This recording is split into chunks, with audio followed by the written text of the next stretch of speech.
નમસ્કાર મિત્રો, વિડીયોમાં તમારું સ્વાગત છે। જી હા મિત્રો, અત્યારે હાલ મોટા અને મહત્વના સમાચાર સામે આવી રહ્યા છે। તો મિત્રો, સમાચારમાં વાત કરીએ તો બોટાદ જિલ્લાના પાડિયાદથી સાકરી ગામ જતા રસ્તા પર અકસ્માત સર્જાયો હતો। ટ્રક અને ખાનગી લક્ઝરી બસ વચ્ચે થયેલી ટક્કરમાં 3 લોકોના ઘટના સ્થળે જ મોત થયા હતા અને 20થી વધુ લોકો ઘાયલ થયા હતા।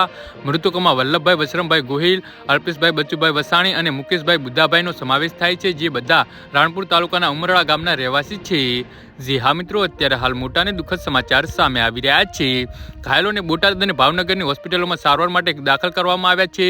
મૃતદેહોને પોસ્ટમોર્ટમ માટે પડિયાદ અને બોટાદની હોસ્પિટલમાં મોકલવામાં આવ્યા છે। જે પ્રાથમિક માહિતી મુજબ લક્ઝરીમાં બસમાં અંદાજિત 50થી 60 લોકો સવાર હતા। બસ રાણપુરા તાલુકાના ઉમરડા ગામની મહિલા ઝવેરીઓને લઈ જઈ રહી હતી, જેઓ 2 દિવસથી યાત્રા પરથી પરત ફરી રહ્યા હતા।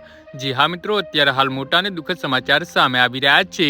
સાકરડી રોડ પર લક્ઝરી બસ પાર્ક કરેલા ટ્રક સાથે અથડાતા આ અકસ્માત સર્જાયો હતો। ઘટનાની માહિતી મળતા સ્થાનિક રહેવાસીઓ અને પોલીસ ઘટના સ્થળે પહોંચી ગયા હતા અને બચાવ અને રાહત કામગીરી શરૂ કરી હતી।